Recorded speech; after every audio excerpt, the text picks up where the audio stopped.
সুমাইয়া বলল, যখন তুমি রেগে তুই তাই করে কথা বলছিলে আমার না খুব ভয় করছিল জান। আমি বললাম, কি করব বলো, এভাবে কারো পরীক্ষা নেয় বলো তো? যদি আজকে আমার জায়গায় অন্য কেউ থাকতো তাহলে কি তোমাকে মাফ করতো বলো তো? সুমাইয়া বলল, সব ভুল আমার, আমি কেন যে তোমাকে ওইভাবে পরীক্ষা নিতে গেলাম, আর এমন করব না কখনো। আমি বললাম, একটা কথা মনে রাখবা, কি জানো, মানুষের জীবনের দাম কিন্তু তুমি কোনো দিন দিতে পারবা না। সুমাইয়া বলল, তুমি আমাকে শাস্তি দাও। আমি বললাম, এদিকে তাকাও। সুমাইয়া বলল, হ্যাঁ বলো। আমি বললাম, মানুষ ভুল কিন্তু একবারই করে, মনে রেখো আর যাতে এমন না হয়। সুমাইয়া বলল, আর এমন হবে না, আমি তো তোমাকে ভালোবাসি। আমি বললাম, আমি জানি তো আমার বাবুটা আমাকে কত ভালোবাসে। সুমাইয়া বলল, জানো রেদওয়ান, তুমি আমার জীবনে আসার পর আমার জীবনে কোনো কষ্টই নাই, সব কিছু তুমি সামলে রাখছো। আমি বললাম, আমার এত সুন্দর বউয়ের কোনো ক্ষতি হোক সেটা আমি চাই না। সুমাইয়া বলল, তাহলে ওই সময় আমাকে এরকম বকা দিলা কেন? আমি বললাম, ওই সময় তো আমার খুব রাগ উঠছিল, তুমি যদি আর একটু দেরি করে আসতা তাহলে আজকে আর আমাকে পেতা না, অন্য কোথাও চলে যেতাম। সুমাইয়া বলল, তুমি চলে গেলে আমি কিভাবে থাকবো একা বলো তো? আমি কি থাকতে পারতাম? আমি বললাম, এই দেখো বাবু, এই যে কানে ধরলাম, আমি আর কখনো তোমাকে ছেড়ে যাব না। সুমাইয়া বলল, সত্যি তো? আমি বললাম, হ্যাঁ। সুমাইয়া বলল, আচ্ছা তাহলে আমি যাই, আমার একটু কাজ আছে। আমি বললাম, হ্যাঁ যাও। সুমাইয়া বলল, তুমিও আসো, আমাকে একটু সাহায্য করো। আমি বললাম, আজকে আমি খুব পরিশ্রম করেছি, একটু ঘুমাতে হবে, হাত পাগুলো একদম ব্যথা হয়ে গেছে। সুমাইয়া বলল, তাহলে তুমি শুয়ে পড়ো, আমি তোমার হাত পাগুলো টিপে দিচ্ছি। আমি বললাম, আরে না থাক, তুমি গিয়ে তোমার কাজ করো। সুমাইয়া বলল, যা বলছি তাই করো। আমি গিয়ে বিছনায় শুয়ে পড়লাম, আর সুমাইয়া আমার পাগুলো টিপে দিচ্ছে, খুব ভালো লাগছে। কখন যে ঘুমিয়ে গেছি বলতেই পারি না। সকালে ঘুম থেকে উঠে ফ্রেশ হয়ে বিছানায় বসে আছি, হঠাৎ দেখি ফোনটা বাজছে।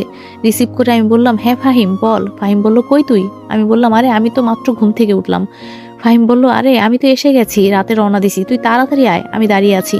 আমি বললাম, আমাকে আগে বলবি না? তুই দাঁড়া, আমি আসছি। ফাহিম বলল, তাড়াতাড়ি আয়। আমি বললাম, ওকে। ফোনটা রেখে বাইরে যাব, তখন আম্মু বলল, কই যাস, নাস্তা করে যা। আমি বললাম, আম্মু আমার এক বন্ধু আসছে, ওকে নিয়ে আসি। নিচে গিয়ে ড্রাইভারকে বললাম, চলেন। গিয়ে দেখি ফাহিম একা একা দাঁড়িয়ে আছে। আমি বললাম, ফাহিম চলে আয়। ফাহিম বলল, তোর এখন আসার সময় হলো? আমি সে কখন থেকে দাঁড়িয়ে আছি। আমি বললাম, রাস্তাঘাটে অনেক জ্যাম থাকে জানিস না। ফাহিম গাড়িতে ওঠে। ফাহিম বলল, আচ্ছা বন্ধু, এই মাইক্রোটা কি তোর নাকি? আমি বললাম, আরে না, এটা তোর ভাবির। ফাহিম বলল, এত বড় লোকের মেয়ে তুই পটালি কি করে রে? আমি বললাম, সাহস লাগে বন্ধু, সাহস। ফাহিম বলল, তোর যে কি সাহস তা তো আমি জানি। আমি বললাম, শালা তোর সাহস আছে, একটা মেয়েকে প্রপোজ করতে পারলি না, আবার সাহসের তুলনা দিস। ফাহিম বলল, তুই জানোস বাড়িতে আমাকে কয়টা মেয়ে প্রপোজ করছে? আমি বললাম, কয়টা? ফাহিম বলে, 3টা। আমি হাসলাম। প্রপোজ, তাও আবার তোকে? আমার তো বিশ্বাসই হচ্ছে না। ফাহিম বলল, তোর বিশ্বাসে আমার কিচ্ছু যায় আসে না, তবে আমি সাদিয়াকে ভালোবাসি, ওকেই বিয়ে করব। আমি বললাম, এখনো ভালোবাসি কথাটাই বলতে পারিসনি, আবার বিয়ে করবি? ফাহিম বলল, কিন্তু আমি যে ওকে পছন্দ করি। আমি বললাম, চিন্তা করিস না, সবকিছু ঠিক হয়ে যাবে। ফাহিম বলল, সত্যি পারবি তো? আমি বললাম, হ্যাঁ। আচ্ছা এখন বলতো তোর খবর কি? ফাহিম বলল, আমার আবার খবর, জীবনটাই তো শেষ। আমি বললাম, মানে কি বলিস? ফাহিম বলে, এই দেখ হাতটা দেখিয়ে। আমি বললাম, এটা কি করলি, হাত কেটে সাদিয়ার নাম লেখা লাগে? ফাহিম বলল, কি করব বল, ওকে তো আমি অনেক ভালোবাসি, ভুলতে পারি না। আমি বললাম, এখন ও যদি রাজি না থাকে জোর করেই তুলে নিয়ে আসবো শালিকে, তুই চিন্তা করিস না, এসে গেছি, নাম। ফাহিম বলল, এটা কি দেখছি বন্ধু, এটা তো বাড়ি না, মনে হচ্ছে রাজমহল, এত সুন্দর বাসা। আমি বললাম, এসব কিছুই না, চল ভেতরে। ফাহিম বলল, এসব বডিগার্ডগুলো সবগুলোই কি তোর বন্ধু? আমি বললাম, যা দেখলি আর যা শুনলি সব কিছুই তোর ভাবির, এখানে আমার কিচ্ছু না। ফাহিম বলল, ধুর শালা, আমি আরো মনে করেছি এগুলি সব কিছুই তোর। আমি বললাম, তোরে আমি মনে করতে বলেছি, এখন ভেতরে চল। ফাহিম বলল, হ্যাঁ চল। হঠাৎ দেখি মারিয়া আমার সামনে। মারিয়া বলল, কিরে রেদওয়ান, এই মগাটা সেদিনের না, ওকে আবার কোথা থেকে তুলে আনলি? আমি বললাম, এই তুই এখান থেকে যাবি নাকি তোকে ধরে আছাড় দিব? ফাহিম বলল, কিরে রেদওয়ান, উনি তো মন্ত্রীর সেক্রেটারি না? আমি বললাম, হ্যাঁ। তুই চিনলি কি করে? ফাহিম বলল, আমাকে তোর কথা জিজ্ঞাসা করেছিল প্রথম দিনেই, আর তুই মন্ত্রীর বাড়িতে কি করিস? আমি বললাম, এই মন্ত্রী তোর ভাবি। ফাহিম বলল, কি? আমি বললাম, হ্যাঁ। এই অজ্ঞান হইস না, আগে রুমে চল, পরে সবকিছু বুঝিয়ে বলছি।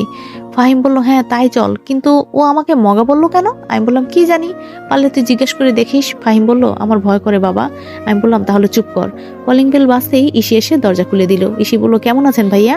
ফাহিম বলল, আমি তো আলহামদুলিল্লাহ ভালো আছি, তুমি কেমন আছো আপু? ইসি বলল, ভালো আছি। ফাহিমকে নিয়ে রুমে চলে আসলাম। আমি বললাম, যা এখন ফ্রেশ হয়ে আয়। একটু পর ফাহিম বাথরুম থেকে বের হয়ে এলো। আমি বললাম, এখন চল নাস্তা করতে হবে, সকালে তোর জন্য কিছুই খাইতে পারি নাই। ফাহিম বলল, শালা খালি খাই খাই করে, এত খাস তাও তো মোটা হতে পারিস না। আমি বললাম, এই জীবনেও আর মোটা হতে পারবো না, এখন আর কোনো কথা বলিস না, চল। নাস্তা শেষ করে রুমে বসে আছি। ফাহিম বলল, এখন তো বলবি নাকি কিভাবে কি হয়েছে? আমি সব ঘটনা ফাহিমকে খুলে বললাম। ফাহিম বলল, আসলে ভাবি খুব ভালো, তোকে খুব সহজে মেনে নিয়েছে। আমি বললাম, হ্যাঁ রে, ওদের ভেতরে কোনো অহংকার নেই। ফাহিম বলে, হ্যাঁ, কিন্তু তোরে মারাটা ঠিক হয় নাই। আমি বললাম, মানুষকে কি সহজে বিশ্বাস করা যায় বল? ফাহিম বলল, হ্যাঁ তা ঠিক বলেছিস, কোনো না কোনোভাবে পরীক্ষা নিতেই হয়। তবে মেরে পরীক্ষা নেবে এটা আমার পছন্দ হলো না, এটাতে কারো জীবনও তো চলে যেতে পারতো, তাই না? আমি বললাম, হ্যাঁ সেটা ঠিক বলেছিস, তবে ও আর এমন করবে না, আমি ওকে বুঝিয়ে বলেছি। ফাহিম বলল, তাহলে ঠিক আছে। আমি বললাম, এখন নিচে চল, তোর ভাবির সাথে তোকে পরিচয় করিয়ে আনি, আর তোর গার্লফ্রেন্ডের ঠিকানাও নিয়ে আসি। ফাহিম বলল, আমার গার্লফ্রেন্ডের ঠিকানা তুই কিভাবে জানিস? আমি বললাম, এসব ঠিকানা বের করা আমার বাম হাতের খেলা, এখন কথা না বলে চল চল। নিচে গিয়ে দেখি মারিয়া আর সুমাইয়া মিলে কি জানি করছে। আমি বললাম, কি খবর ম্যাডাম, সকাল সকাল এত কাজ করছেন কেন? সুমাইয়া বলল, ও তুমি, অফিসের সবকিছু গুছিয়ে রাখছি। আমি বললাম, আচ্ছা পরিচয় করিয়ে দেই, ও আমার ফ্রেন্ড ফাহিম। সুমাইয়া বলল, ফাহিম কেমন আছো? ফাহিম বলল, জি জি ম্যাম, ভালো আছি। সুমাইয়া বলল, ম্যাম বলা লাগবে না, আমাকে ভাবি বলতে পারো। আমি বললাম, কিরে শালা, এত ভয় পাস কেন? সুমাইয়া বলল, তুমি বুঝি আমাকে ভয় পাও না? আমি বললাম, ভয়, তাও আবার আমি? বলেই সুমাইয়ের দিকে এগোতে লাগলাম। সুমাইয়া বলল, এই এই, আমার সামনে আসবে না একদম। আমি বললাম, আমি না তোমাকে ভয় পাই, এখন তুমি আমাকে কেন ভয় পাচ্ছ? সুমাইয়া বলল, সকাল সকাল ওদের সামনে কি শুরু করে দিলা, কাজ তো করতে দিবা? আমি বললাম, আচ্ছা করো। মারিয়া? মারিয়া বলল, হ্যাঁ বল। আমি বললাম, যে মেয়েটার পিক দিয়েছিলাম ওর ঠিকানা কি খুঁজে পেলি? মারিয়া বলল, হ্যাঁ পেয়েছি তো, মেয়েটার বাবা পুলিশ আর ওর ভাই সেনাবাহিনীর অফিসার, বর্তমানে ওরা ছুটিতে বাড়িতেই আসছে। আমি বললাম, কি? মারিয়া বলল, জি, আর এই ঠিকানায় গেলে ওদের বাসা। আমি বললাম, সুমাইয়া আজকে কি তুমি অফিসে যাবা?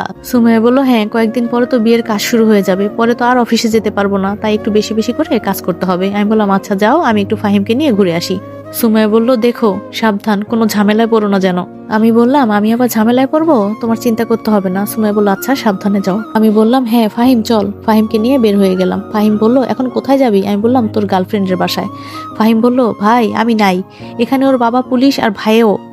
আমি বললাম, ধুর শালা, এত চিন্তা করিস কেন রে, আমি আছি না, আমি থাকতে তোর কিছুই হবে না। ফাহিম বলল, আমাকে মারতে চাস? আমি বললাম, প্রেমের জন্য মানুষ শহীদ হয়, আর আমি তো দেখতেই পাচ্ছি তোর ভেতরে কোনো প্রেম বলতে এক ছিটা ফোঁটাও নাই।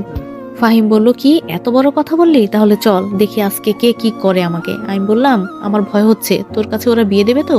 ফাহিম বলল, আমি কিচ্ছু জানি না এইসব, কিভাবে কি করবি সব তোর ওপর। আমি বললাম, শালা, গার্লফ্রেন্ড তোর আর আমি সবকিছু করব, তাহলে তুই কেন, আমি বিয়ে করি। ফাহিম বলল, চুপ করবি, তোর বকবক শুনতে আর ভালো লাগছে না, পারলে তুই কিছু কর আমার জন্য। আমি বললাম, ঠিকানা খুঁজে বের করেছি আমি, আবার বলিস তোর জন্য কিছু করতে। ফাহিম বলল, দেখছি তো তুই কেমন করিস আমার জন্য। আমি বললাম, আরে এই বাসাটা না? ফাহিম বলল, হ্যাঁ এই ঠিকানাই তো বলেছে। আমি বললাম, এখন কি করা যায়? ফাহিম বলল, কি আর করব, তোরে বন্ধু বানিয়ে বিয়ের প্রস্তাব নিয়ে যাব। আমি বললাম, বাবা আমি নাই, এসবের মাঝে তুই যা। ফাহিম বলল, ওই তো আমার গার্লফ্রেন্ড ছাদে আসছে, দেখ দেখ। আমি বললাম, হ্যাঁ তাই তো, ডাক দে তো। ফাহিম বলল, ধরা পড়লে জামিন নাই। আমি বললাম, আমাদের উচিত ছিল রাতে এখানে এসে তোর গার্লফ্রেন্ডের সাথে দেখা করা। ফাহিম বলল, হ্যাঁ ঠিক বললি। আমি বললাম, কিন্তু এই মেয়েকে কি তোর সাথে বিয়ে দেবে? কেন দেবে না ভাই, আমি আছি তো। ও মা, কোথা থেকে একটা ছেলে এসে এই কথাটা বললো, বয়সে আমাদের থেকে অনেক বড় হবে। ফাহিম বলল, ভাই ভাই সত্যি ওই মেয়েকে আমার সাথে বিয়ে দেবে? ওই মেয়েকে আমি অনেক ভালোবাসি। আমি বললাম, এই চুপ, কাকে কি বলছিস, চিনি না জানি না এই লোককে। ফাহিম বলল, তো কি হয়েছে, উনি আমাদের সাহায্য করতেও তো পারে। হ্যাঁ অবশ্যই আমি তোমাদের সাহায্য করব, ভেতরে চলো, আমি তোমাদের বিয়ের কথা নিয়ে আলাপ করব, তাছাড়া ওনারা খুব ভালো। আমি বললাম, ফাহিম খটকা আছে, ভেতরে যাস না। ফাহিম বলল, তুই থাক, আমি আমার ভালোবাসা পেতে যাচ্ছি। এই চল বলছি তো, আমি আছি। কি আর করব, বন্ধুকে ফেলে তো আর যাওয়া যায় না, তবে এখানে একটা ঝামেলা হবে, তাই হালকা করে সুমাইয়াকে একটা মেসেজ করলাম তাড়াতাড়ি এখানে আসতে।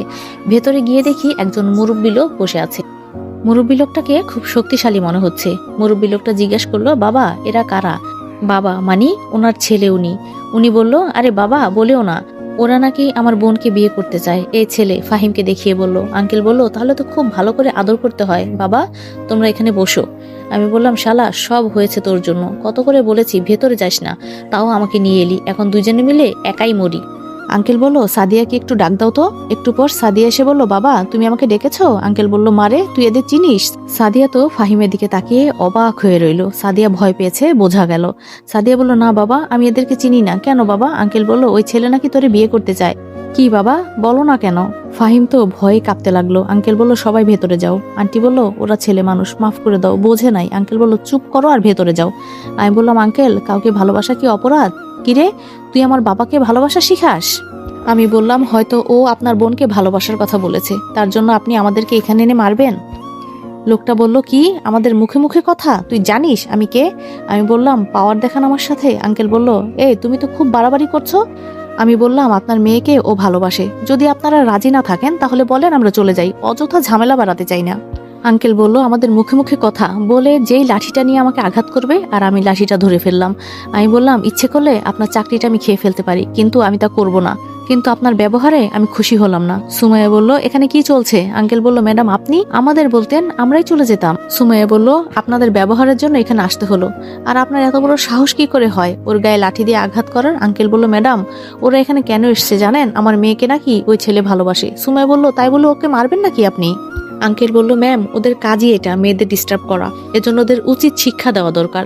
সুমাইয়া বলল, আপনি কাকে কি বলছেন জানেন? উনি আমার হবু হাজবেন্ড। আঙ্কেল বলল, কি? সরি সরি ম্যাডাম, ভাই আমাকে মাফ করে দেন, আমি জানতাম না আপনি ম্যামের স্বামী। আগে বলবেন না? আমি মনে মনে বললাম, আগে বললে তো এসব বিশ্বাস করতি না। সুমাইয়া বলল, আমি সবকিছু বুঝিয়ে বলছি। ফাহিম আপনার মেয়েকে ভালোবাসে, কিছুদিন আগে ও গ্রামে চলে যায়, তাই আর ভালোবাসার কথা বলতে পারে নাই। আমি চাই ওদের আপনি বিয়ে দেন আর আপনার মেয়েকে ডাক দেন। আঙ্কেল বলল, সাদিয়া মা এদিকে আয়। সাদিয়া বলল, হ্যাঁ বাবা। আঙ্কেল বলল, সত্যি করে বলতো তুই এই ছেলেটাকে কি ভালোবাসিস? সাদিয়া বলল, ইয়ে মানে বাবা। সুমাইয়া বলল, সত্যি করে বলো, তোমাকে কেউ জোর করবে না, আর এখানে তোমাকে কেউ কিচ্ছু করতে পারবে না, আমি আছি।